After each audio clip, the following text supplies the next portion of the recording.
Some people walk into your life like a storm, loud, sudden, impossible to ignore. But the ones who change you forever, they arrive like dust on wind. Quiet, almost invisible. You don't even notice them at first because the world has taught you not to look at things that don't demand your attention. This is a story about a woman the world threw away, starved until her bones pressed through her skin, forgotten until her name became silence, broken until even breathing felt like a punishment she didn't deserve. And it's a story about a man so shy he once drove 40 miles out of his way just to avoid saying hello to a neighbor. He didn't rescue her. That's not how real life works. What happened between them was slower, stranger, and more painful than rescue.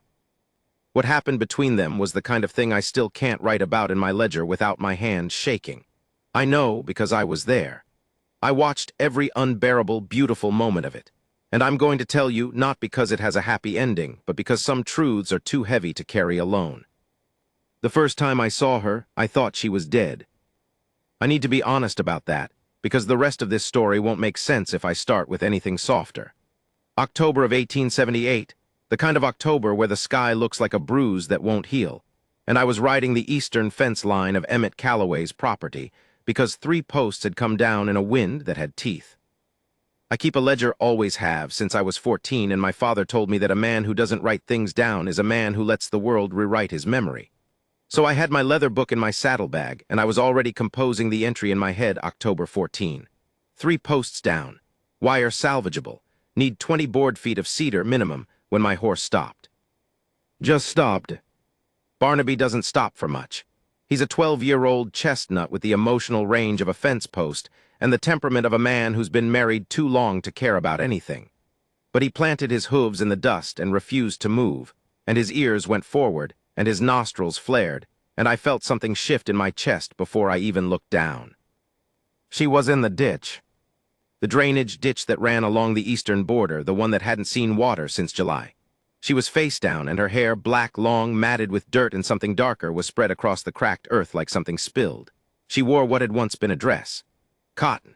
Blue, maybe. It was hard to tell because it was more whole than fabric, and the skin I could see through those holes was the color of old paper. Yellow-brown. Tight over bone. I sat on Barnaby for 11 seconds. I know because I counted. It's the thing I do when the world presents me with something I don't know how to process. I count. 1 Mississippi, 2 Mississippi, all the way to 11, and then I swung off the saddle and my boots hit the ground, and the sound was too loud for the silence that surrounded her. I want to tell you I rushed to her side. I want to tell you I was brave. But the truth is I approached the way you approach a rattlesnake you're not sure is alive. Slow, sideways, with my weight on my back foot so I could retreat. I was 26 years old and I had never touched a dead person, and I was terrified that she would be cold. She wasn't cold. She was burning. Her skin, when I finally made myself reach down and touch her shoulder, was so hot it startled me backward. I pulled my hand away like I'd touched a stove, and then I felt ashamed of that, and then I reached again. I turned her over. I don't know what I expected. Something peaceful, maybe. The dead are supposed to look peaceful. That's what people say at funerals, isn't it? She looked so peaceful. But she wasn't dead and she wasn't peaceful. Her eyes were half open, showing crescents of white that looked like they'd been painted there. Her lips were cracked so badly they had bled, and the blood had dried in dark lines that ran down her chin. Her cheekbones were so sharp they looked dangerous. She was Apache. I knew that the way you know anything you've grown up around, not from study but from proximity. The shape of her face, the darkness of her hair. The specific way her hands were calloused, not from ranch work or kitchen work, but from something older, something that lived in the muscles differently. And she was starving, not hungry, not thin, starving, the kind of starving where the body has begun eating itself, where the muscles have gone slack and the skin hangs and the belly distends slightly because the organs are swelling in protest. I'd seen it in cattle. I'd never seen it in a person. I counted again, 1 Mississippi, 2. By 3, I had my canteen off Barnaby's saddle. By 5, I was dripping water onto her lips, watching it run down those cracked channels, and her mouth moved, just barely, just a twitch, but it was the most violent sign of life I had ever witnessed. Now I need to tell you about Emmett Calloway, because Emmett is the center of this story, even though he would hate me for saying so. Emmett was 31 years old, 6 feet and 1 inch tall, and so shy that I once watched him walk into a door frame because a woman said good morning to him, and he forgot how his legs worked. He had inherited the ranch from his father. who had inherited it from his father, and it sat on 800 acres of high desert grassland south of the Gila River in the Arizona Territory. It was beautiful land in the way that lonely things are often beautiful, vast and golden, and completely indifferent to whether anyone loved it. Emmett ran the place with 2 hired men. Me, Henry Caldwell, foreman, ledger-keeper, counter of seconds during moments of panic, and a Mexican cowhand named Tomás Reyes who could break a horse in language I didn't understand and couldn't replicate. Between the 3 of us, we managed the cattle, the fences, the water, and the slow erosion of a ranch that was too big for 3 men and too stubborn to shrink. Emmett didn't talk much. I don't mean he was quiet the way some men are quiet, deliberate, watchful, choosing their words. I mean he physically struggled to speak. His words came out in fragments. He'd start a sentence, stop, look at his boots, try again. He'd written me a note once to ask if I wanted coffee. We were standing 4 feet apart. He wrote a note.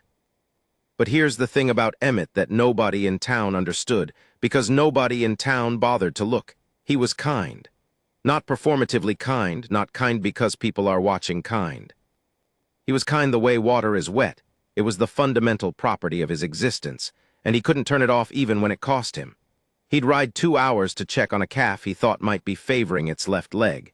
He'd leave grain out for the birds in winter even though it attracted coyotes. He built a shelf in the barn specifically for a barn cat that was too old to jump anymore.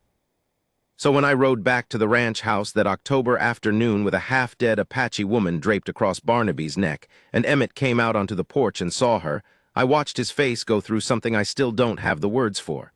It wasn't shock. It wasn't pity. It was recognition, like he was looking at something he'd been expecting his whole life without knowing it. He didn't ask who she was. He didn't ask why I'd brought her. He said, and I remember this because I wrote it down that night, word for word, my hand shaking, he said, the back room, the one with the window that faces east, morning sun. That was it. That was his entire response to a dying stranger arriving at his doorstep. Not what happened or who is she or we can't have an Apache woman here. Do you know what people will say? Just put her where the morning sun comes through. I carried her inside. She weighed nothing. That's not an exaggeration. She felt like I was carrying a bundle of sticks wrapped in cotton.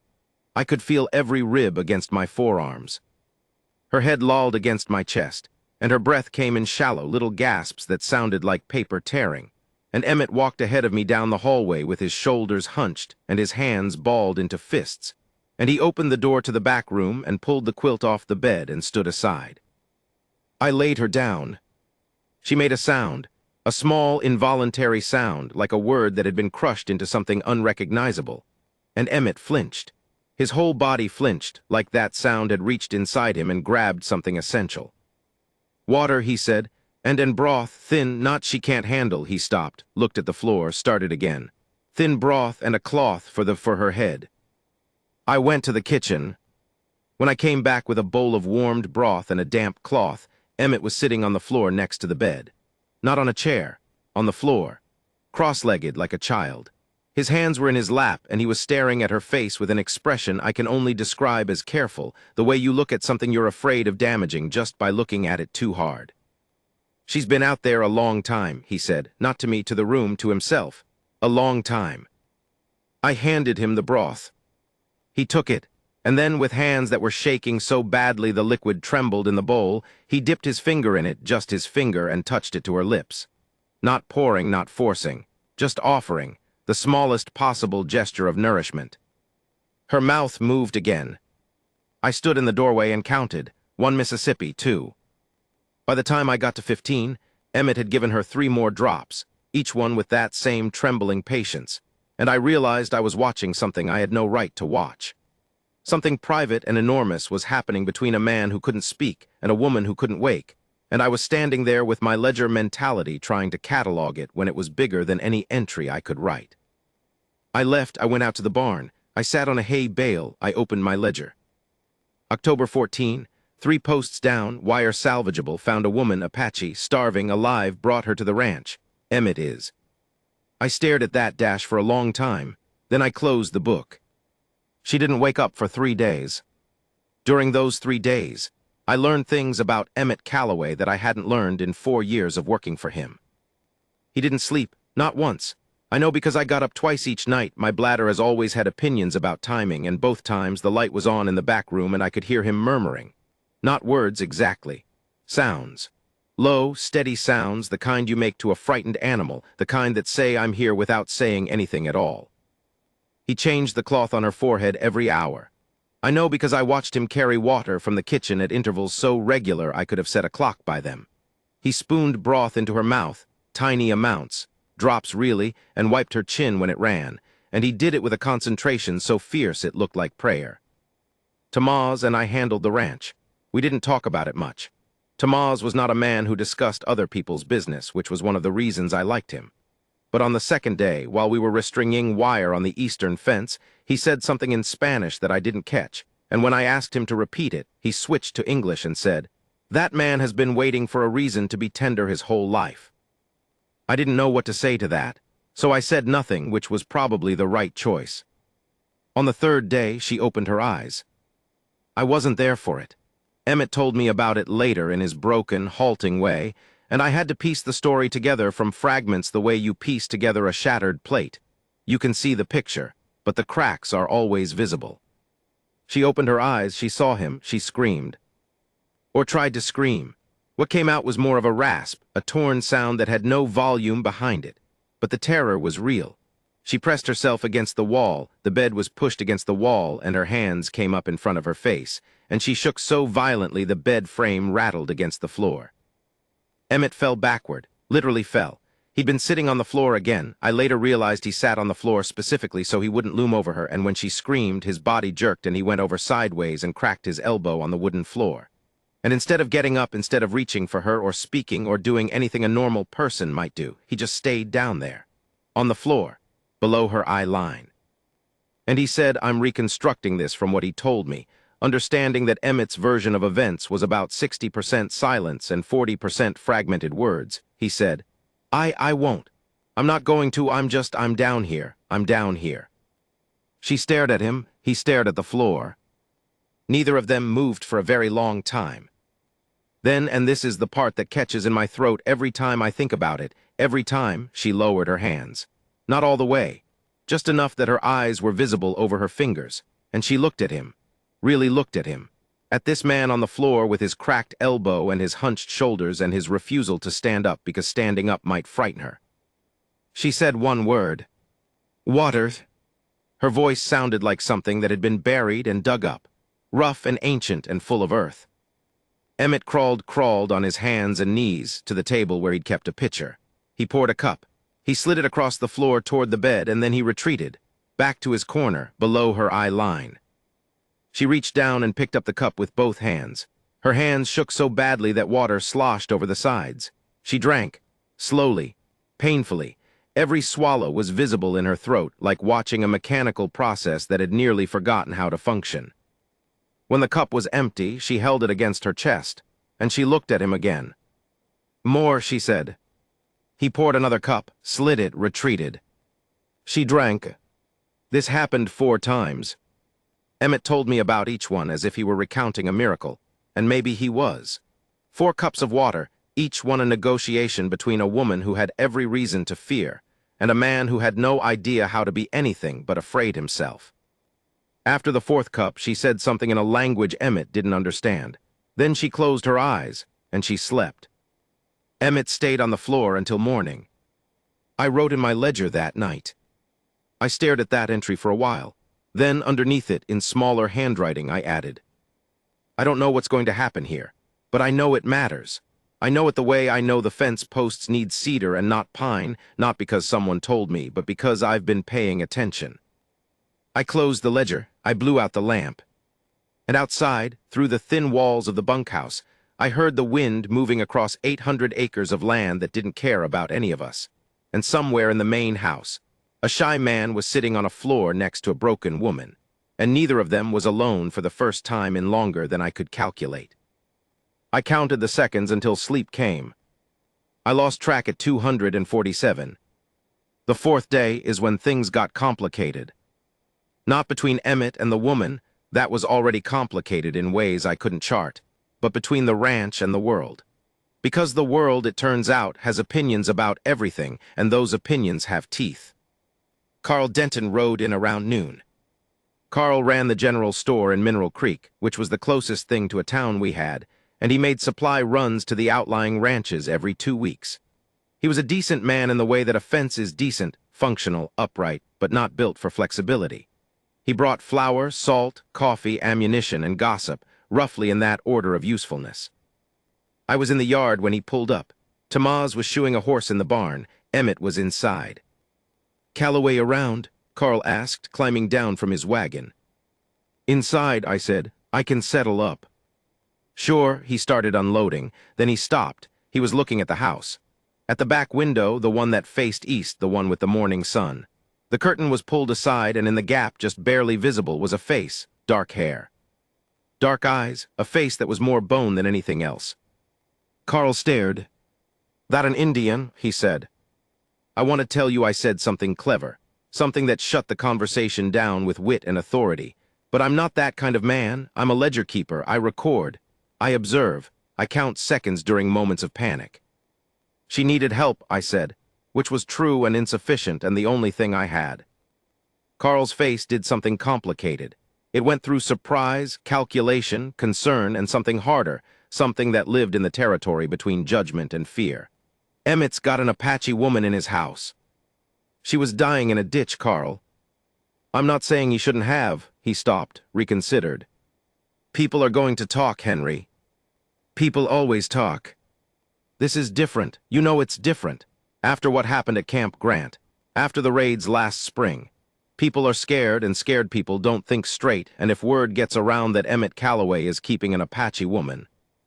He's not keeping her, she's sick, she's hurt, he's—" "I know what he is," Carl said, and his voice softened in a way I didn't expect. "I know Emmett. He's a good man, possibly the best man I've ever met, and I've met a lot of men.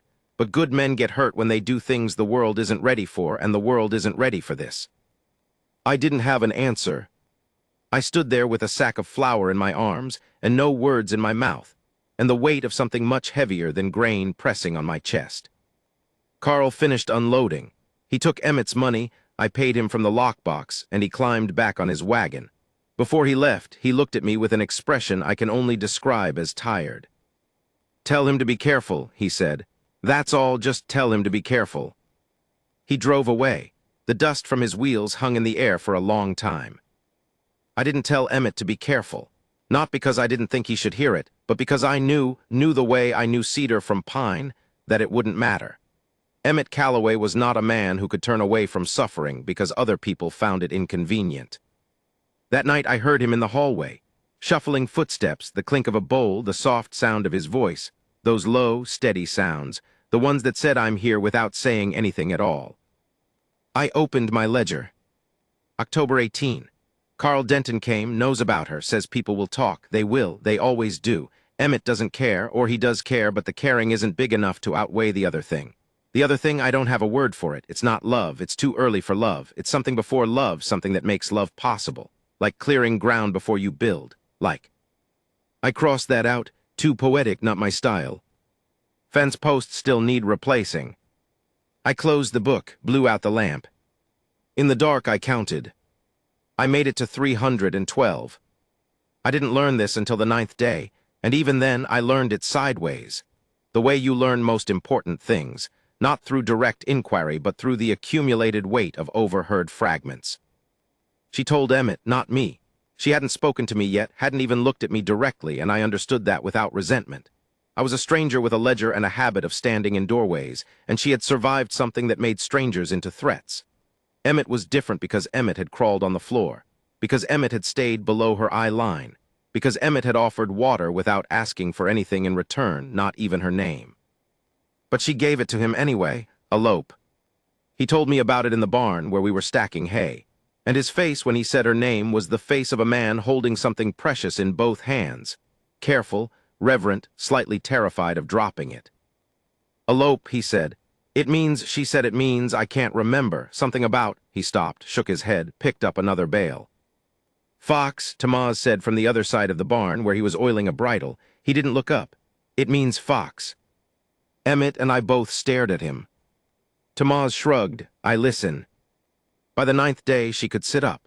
By the 11th, she could stand briefly, with one hand braced against the wall, her legs trembling like new grass in wind.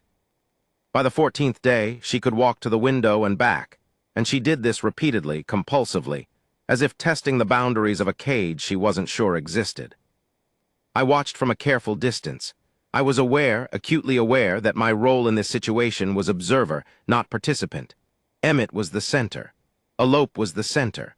I was the man with the ledger, recording the constellations between two people who were circling each other like planets that hadn't yet decided on their orbits. But I wasn't invisible, and I paid attention. Here's what I noticed in those first 2 weeks, the details that stuck, the ones I wrote down because they seemed important even when I didn't know why. Emmett never entered the room without knocking, never. Even at 3 in the morning, when he brought broth, when she was almost certainly asleep, he knocked, 3 soft taps. Then he waited, sometimes 15 seconds, sometimes a full minute. He waited until she made a sound, any sound, a murmur, a shifting of blankets, anything that could be interpreted as permission before he opened the door. He never sat on the bed, never even sat in a chair next to the bed. He sat on the floor, every time. Cross-legged, his back against the opposite wall, his hands visible in his lap. I realized gradually that he was making himself small, unthreatening. He was a tall man, broad-shouldered, and he was folding himself down, compressing himself into the least imposing shape he could manage. She watched him the way a hawk watches the ground. Constant, focused, tracking every movement. But over the days, I noticed the quality of her watching change. It went from vigilance to curiosity. From what is he going to do to what is he doing? The tension in her shoulders softened, not disappeared, softened, and she stopped pressing herself against the wall when he entered. On the 12th day, she ate solid food for the first time. Cornbread. Emmett had made it himself, I know because I found flour on the kitchen counter and on the floor and on his shirt and somehow in his hair, and he'd broken it into small pieces on a plate and slid the plate across the floor to her, the same way he'd slid the water. She picked up a piece, held it to her nose, smelled it. Then she ate it. And Emmett, I was watching from the hallway, I admit it. I was spying. The story had gotten into me and I couldn't look away. Emmett smiled. Not a big smile. A fracture. A crack in the mask of shyness and worry that he wore like a second skin. It lasted maybe 2 seconds. But it was the most genuine expression of joy I had ever seen on a human face, and I had to turn away because my eyes were doing something embarrassing. I went to the barn, opened the ledger. October 26. She ate cornbread. Emmett smiled. I don't know why this feels like the most important thing that has ever happened on this ranch, but it does. More important than the drought of '76. More important than the cattle disease the year before I came. A woman ate cornbread, and a man smiled, and somehow the entire axis of the world shifted 3 degrees to the left.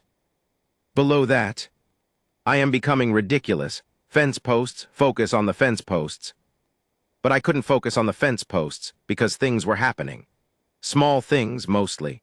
The kind of things you wouldn't notice if you weren't looking, but I was always looking, and my ledger was filling up with entries that had nothing to do with ranch operations. Day 15, she said thank you in English, 2 words. Her accent was thick. The sounds came from a different place in her throat than English lives, but the words were clear. Emmett was so startled he dropped the bowl he was carrying, broth on the floor. He stared at it. She stared at him.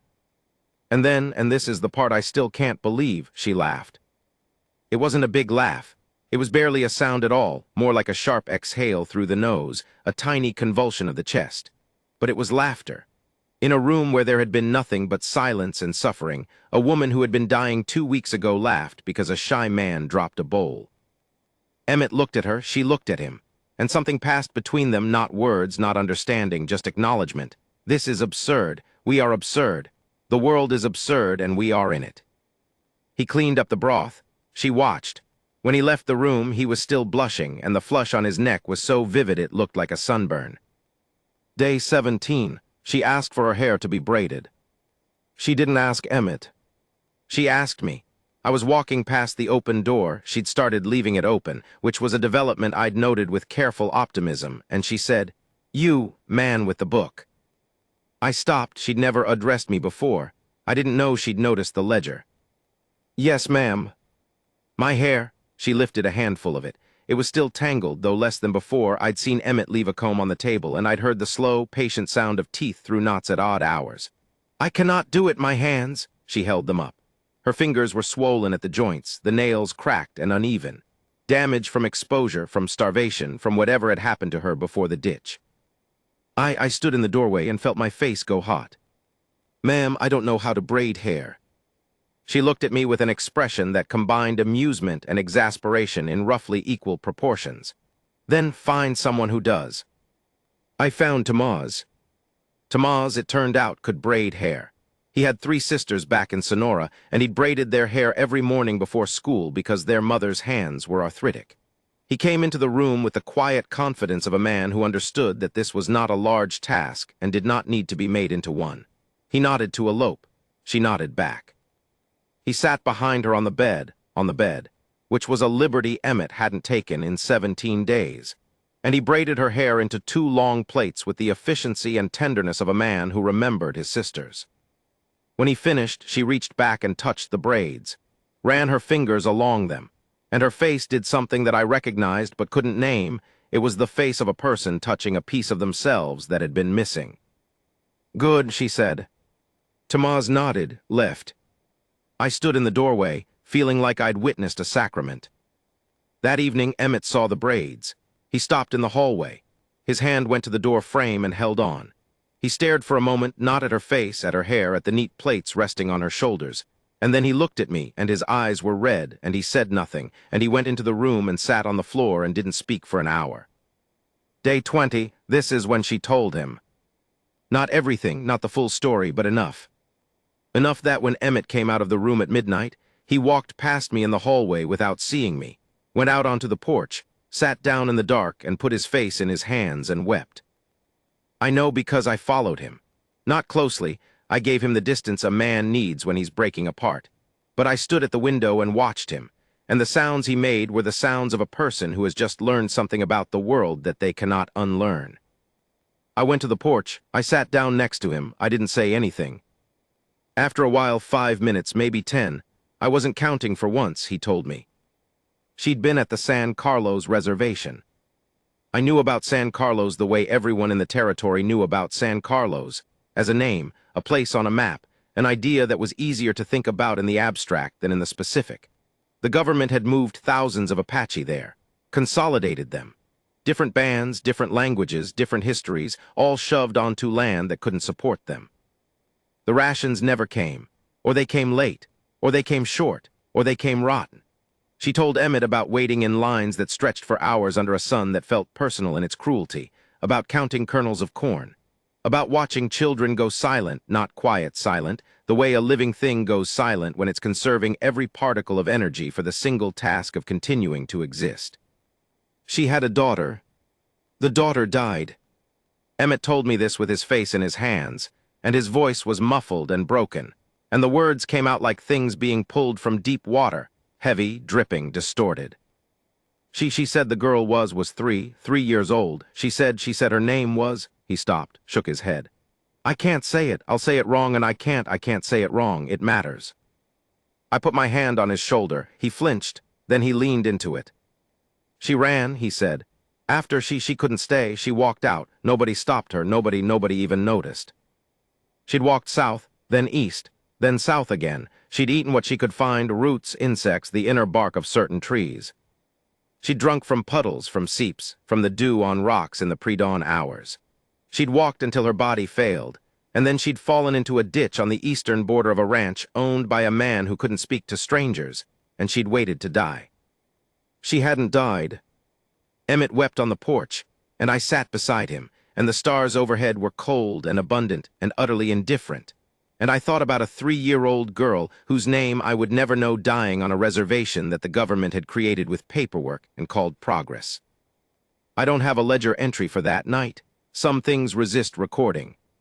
Some things sit in your chest and refuse to become words, and you carry them there in the dark space between your ribs, and they change the weight of your breathing for the rest of your life. Day 23, the first real conversation. Not between Emmett and Elope. They'd been talking in their halting, patchwork way for days. Between me and Elope.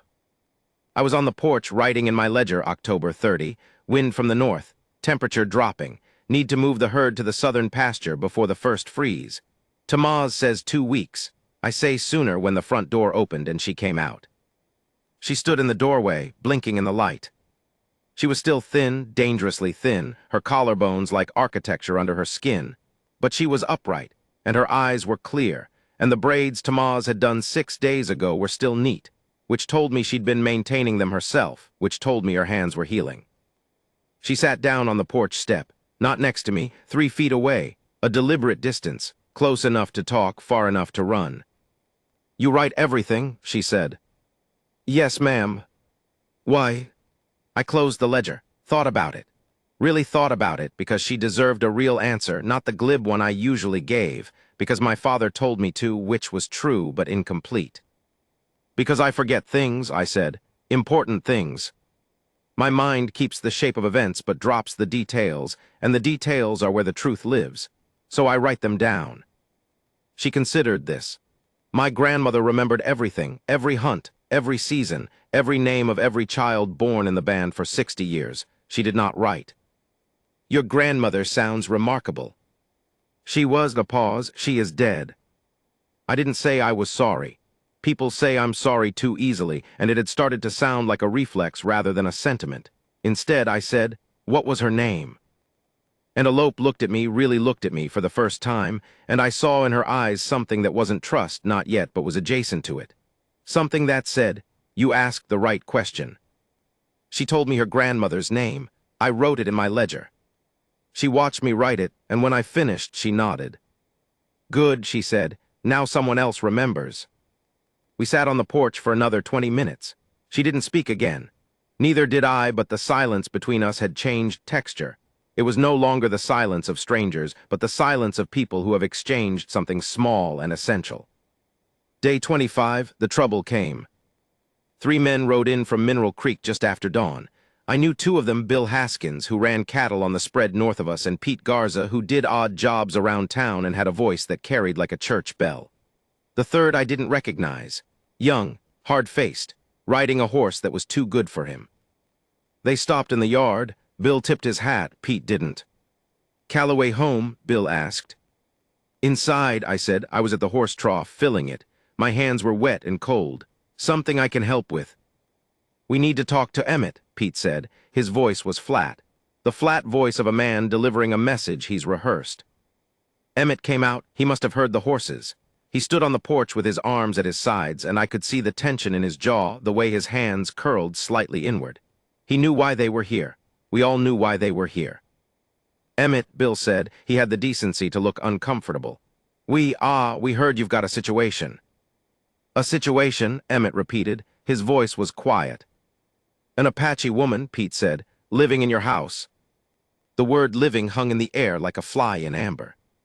It carried implications that the speaker may or may not have intended, but the implications were there regardless, and everyone present heard them. She was dying," Emmett said. "We're not saying you did wrong," Bill said. "Nobody's saying that. You did a Christian thing, but it's been, 3 weeks? And people are talking, Emmett. People are scared. After what happened at Sibq, after the raids." She didn't raid anyone?" Emmett's voice was rising, which was something I'd never heard before. Emmett's voice did not rise. Emmett's voice lived in a basement and rarely climbed the stairs. She's hurt. She was starving, "We're asking you to let us take her to the fort," Pete said. "That's all. The army can handle it." "That's what they're there for." The silence that followed was the loudest silence I have ever experienced. Emmett stood on the porch. 3 men sat on horses in his yard.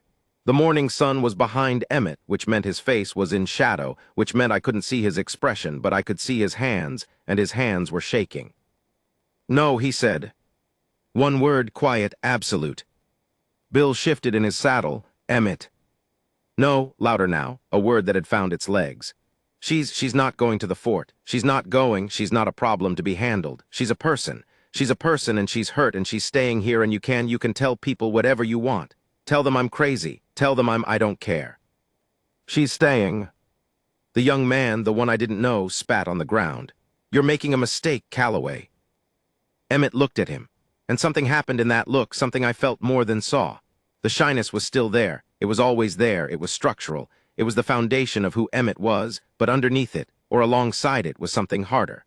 something that had been forged in 2 weeks of sitting on floors and offering water and hearing about dead children and refusing to look away. Maybe, Emmett said, but it's my mistake on my land. The men left. Emmett stood on the porch until they were gone. Then his knees buckled, and he sat down on the step, and he put his head between his knees, and he breathed like a man who has just outrun something. I walked over, stood beside him. I started. Don't, he said, please don't. I didn't. I went to the barn, opened the ledger. October 28, 3 men came. Emmett told them no. I have never seen a shy man be brave before. I always thought bravery required loudness. I was wrong. The bravest thing I have ever witnessed was a quiet man saying a single word on a porch in the morning light. Below that, because I am who I am. Fence posts still, the fence posts. That night, Elope came out of her room. Not to the porch, to the kitchen. She stood in the doorway and looked at Emmett, who was sitting at the table with his hands wrapped around a cup of coffee he hadn't drunk. He looked up. She looked at him. I heard, she said. He nodded. You are foolish, she said. He almost smiled. I know.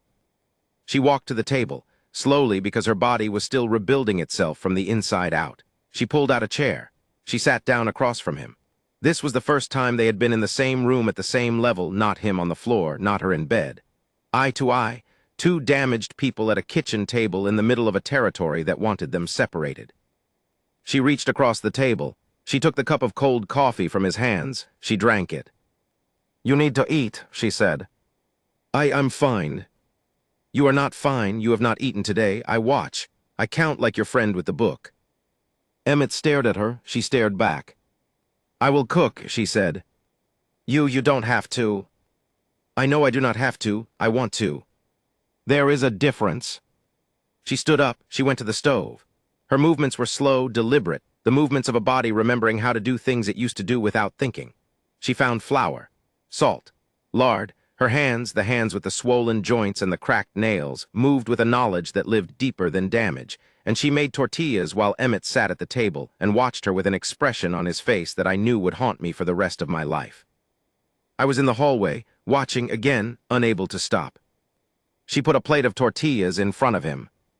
They were imperfect, uneven, slightly burnt on one edge, and they were the most beautiful things I had ever seen, because they were made by hands that should not have been able to make anything, offered to a man who had offered everything he had without being asked. Emmett picked one up, ate it, chewed slowly, swallowed. Good, he said. I know, she said. And something in the room unlocked, not with a click, not with a dramatic moment. It unlocked the way ice melts, slowly, imperceptibly, until suddenly you realize the river is running again. I went to the bunkhouse. I sat on my bed. I opened the ledger. October 28 later. She cooked for him. He ate. They sat at the table like 2 people who had found each other across an impossible distance and were still too amazed to name it. I am writing this with steady hands for the first time in 2 weeks. I paused. The fence posts can wait. Winter came the way it always does in the high desert, not gradually, not with the gentle decline of autumn that Easterners describe in their novels, but suddenly with a viciousness that felt intentional. One day the air was dry and warm. The next, frost was on the ground at dawn, and the wind had changed direction and sharpened into something that could cut skin. By November's end, Elope had been at the ranch for 6 weeks, and the transformation, hers, Emmett's, the ranch itself, was the kind of thing that resists summary. I tried in my ledger to chart it the way I charted everything, linearly, logically, fact by fact. But life doesn't move in lines, it spirals. It doubles back. It takes detours into territory you didn't know existed, and then refuses to give you directions home. Here is what I can tell you, in the order I understand it, which is not the order it happened. Elope was stronger. Not healed. I don't think healed was a thing that applied to her, not fully, not in the way we use the word for a cut or a cold. The damage was too deep, too structural. Her body had been broken by starvation, but her spirit had been broken by something worse, by the systematic erasure of everything she'd known. Her people, her daughter, her way of moving through the world. These were not injuries that soup and rest could fix, but she was stronger. She could walk the full length of the house without stopping. She could carry a bucket of water from the well, though Emmett would appear whenever she tried, hovering at a distance of 10 feet with his hands half raised. ready to help, terrified of offering help she hadn't requested. Their dynamic had evolved into something I found endlessly fascinating and entirely uncategorizable. It wasn't romance, not in the way I understood romance, which admittedly was limited to two experiences, both brief, both ending in mutual embarrassment. It wasn't caretaking anymore either. It was something else. An economy. A careful, negotiated exchange of needs and offerings conducted largely without words. She cooked every day. Not because anyone asked her to, and not because she felt obligated. She'd made that clear on the first night, with the precision of a woman who understood that gratitude and servitude are different things, and refused to let anyone confuse them. She cooked because cooking was a thing she could do, a skill that belonged to her, and doing it was an act of claiming space in a house that wasn't hers. She made tortillas and beans, and once she gained access to Emmett's kitchen garden, dried by winter now, but still yielding a few hardy squash, she made stews that filled the house with a warmth that wasn't just temperature. Emmett, in return, gave her the only things he knew how to give: space and time. He'd expanded her territory gradually, the way you expand a pasture. First the room, then the hallway, then the kitchen, then the porch, then the yard. Each expansion was unspoken, and acted not through permission but through withdrawal. He simply stopped occupying certain spaces at certain times, creating openings she could fill or not as she chose. It was the most elegant act of respect I had ever witnessed, and it was performed by a man who could not order a drink in a saloon without blushing. But I need to talk about the math. That's what Emmett called it in his fractured way one evening in the barn while we were mucking stalls. The math, he said, and then stopped, and I waited, and he tried again. The math of she can't stay here forever, can she? That's the math. I leaned on my shovel. What do you mean? I mean, he exhaled, started over. She's getting stronger, she's eating. She walked to the creek yesterday, Henry, by herself, walked there and back, 2 miles. And when she came back, she looked, he groped for the word. She looked like she remembered who she was before everything. That's good. It is good, but the math, he scrubbed his hand across his face. The math is that she's getting stronger, which means she's getting closer to being able to leave. And she should leave. She should go where she can be, where she belongs, with her people. Wherever they, he stopped. Because he knew, and I knew, that her people were at San Carlos, and San Carlos was the place that had starved her daughter to death. The math doesn't work, he finished, and his voice was so quiet I almost didn't hear it over the horses. Have you talked to her about it? He looked at me like I'd suggested he juggle rattlesnakes. I can't. How would I can't ask her to stay. She's not mine to keep. She's not anyone's to keep. She's a person. I know she's a person, Emmett. Then you know I can't ask. What if she says yes because she feels, because she thinks she owes? I won't. She has to. If she stays, it has to be because she wants. Not because I. He dropped his shovel, picked it up. Dropped it again. His hands were shaking so badly he couldn't grip the handle. Emmett. I know, he said, I know. We finished the stalls in silence. I wrote in my ledger that night. November 22.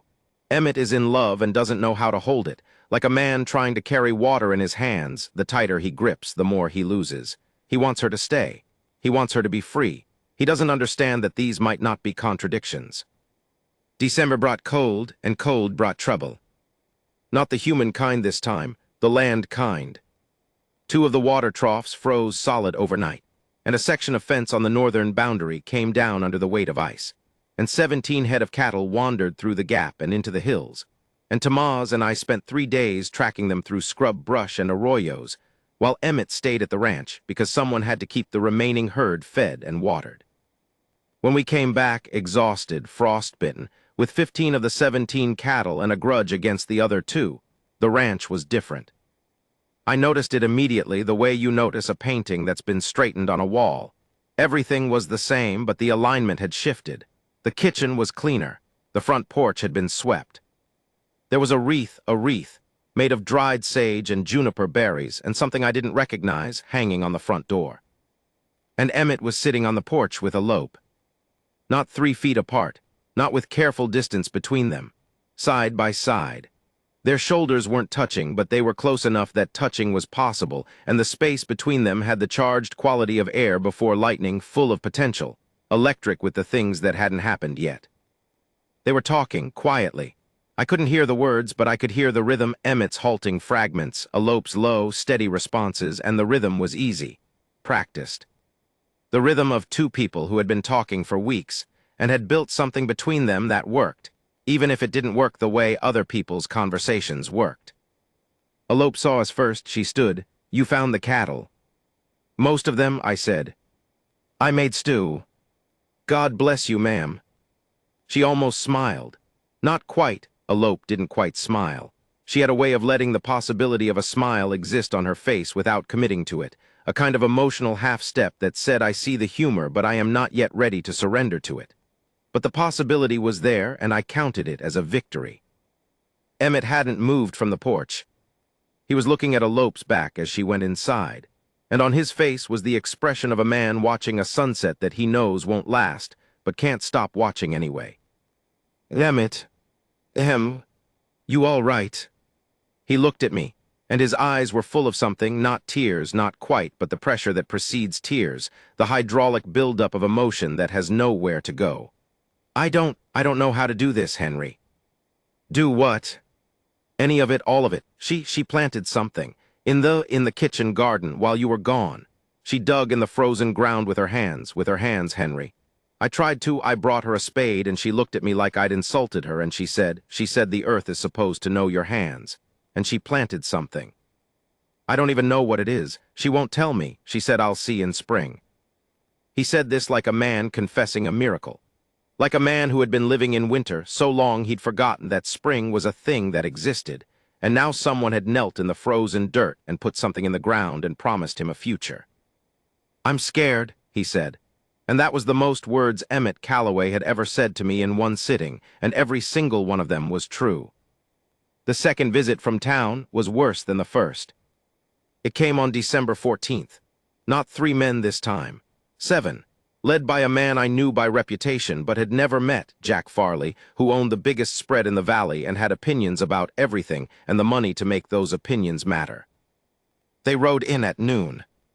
Emmett was in the yard chopping wood. Alope was inside. I was at the barn door tallying feed, my ledger open, as always, my pencil in hand. And I saw them coming from a quarter mile out and felt my stomach drop the way it drops when you step off a ledge you didn't see. "Calloway," Farley said. He didn't dismount. None of them did. 7 men on horseback looking down at a man with an axe. Emmett set the axe down, not dropped it, set it down carefully in the chopping block where it stood upright like a monument. Then he turned. "Mr. Farley, I think you know why we're here." I have an idea." "Then let me be direct." Farley was a direct man in the way that a bullet is direct, effective, but not interested in what it hit. "You've got an Apache on your property. That's your business right up until it becomes everyone's business, which is what's happening. People are worried. I'm worried. The Army's been through here twice in the last month, and if they find out you're harboring..." She's not. Emmett's face was red, not from the cold. "She's not a fugitive. She walked off the reservation. She was starving. Walking off the reservation is a crime, Calloway. You know that." I watched Emmett's hands. They were at his sides, and they were curling inward the way they did when his body was preparing for something his mind hadn't decided on yet. Fight or flight, the oldest math there is. "She's a person," Emmett said, for the second time in 2 months, the same words. But they sounded different now, worn like a stone that's been tumbled in a river. Smoother, harder. "Nobody's saying she isn't."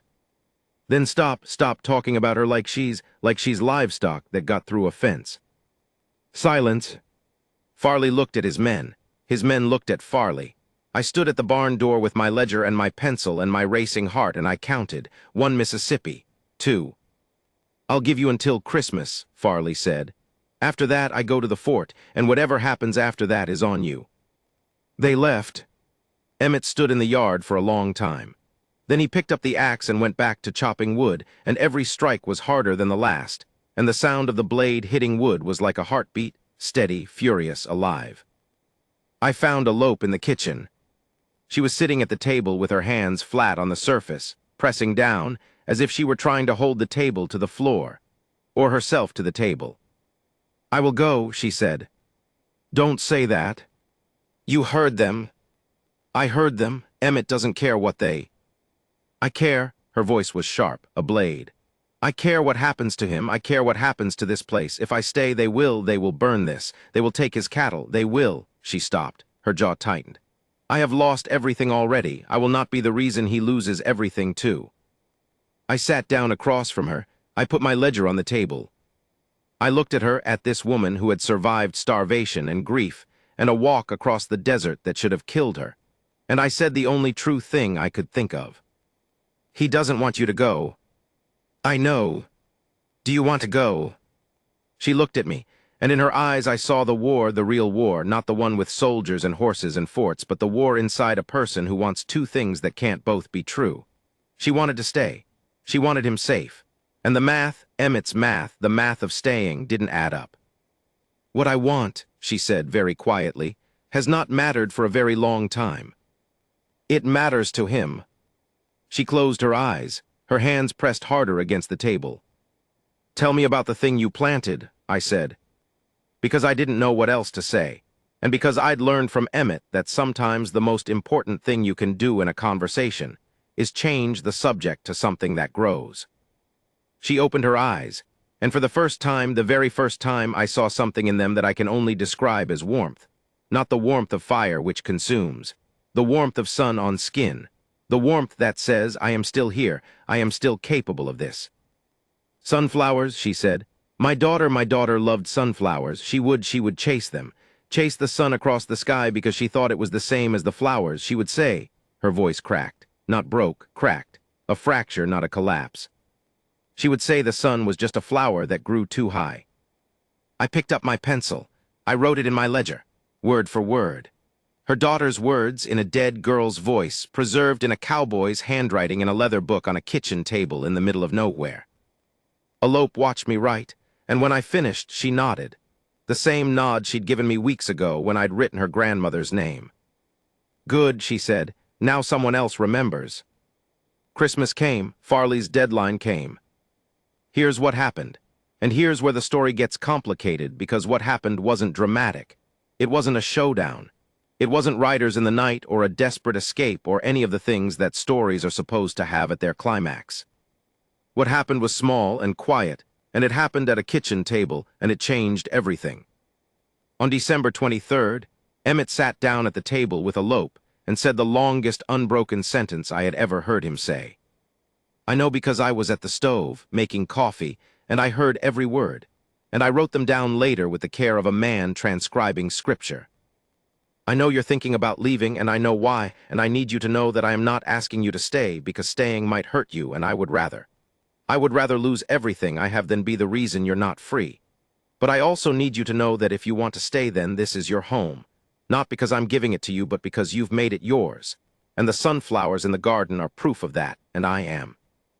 I am not brave, and I am not strong, and I talk like a broken fence, but I see you, and I have seen you since the first day, and I think seeing someone is the most important thing a person can do, and I don't want to stop.